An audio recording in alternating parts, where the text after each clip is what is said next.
Sommet France-Afrique, États-Unis-Afrique, Russie-Afrique, Chine-Afrique, l'Inde, la Corée, l'Italie, j'en passe.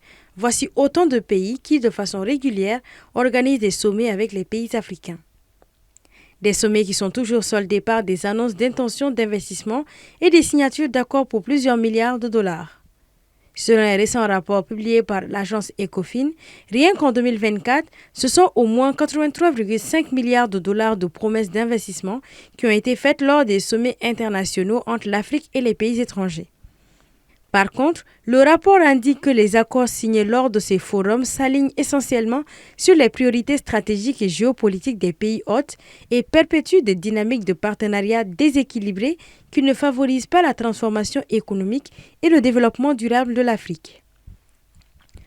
Plus loin, selon Ecofin, depuis 2000, plus de 770 milliards de dollars d'intentions d'investissement ont été annoncés par les États-Unis, l'Europe, le Japon, la Chine, l'Inde, la Russie, l'Arabie saoudite lors de principaux sommets dédiés à l'Afrique. Mais bien que ces sommets réunissent un continent face à un seul partenaire, la position avantageuse de l'Afrique est pour la plupart compromise par les intérêts parfois divergents, voire concurrents entre les 54 pays d'une part. D'autre part, ces accords d'investissement et de financement aggravent l'endettement du continent. De plus, certains pays comme les États-Unis interdisent formellement aux Africains d'imposer des exigences de réalisation telles que des règles sur le contenu local, des obligations de création de co-entreprises ou encore des exigences en matière d'exportation dans leurs traités d'investissement bilatéraux.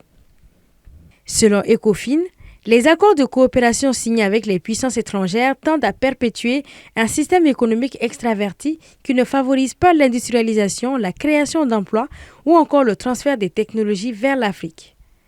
Ainsi, le rapport recommande aux pays africains de tenir des réunions préparatoires avec leurs partenaires afin de déterminer à l'avance les projets présentant un intérêt mutuel pour les deux parties, d'unir leurs voix pour négocier en position de force et mettre en place un comité de suivi des projets annoncés afin de déterminer lesquels sont effectivement réalisés et pour quel impact.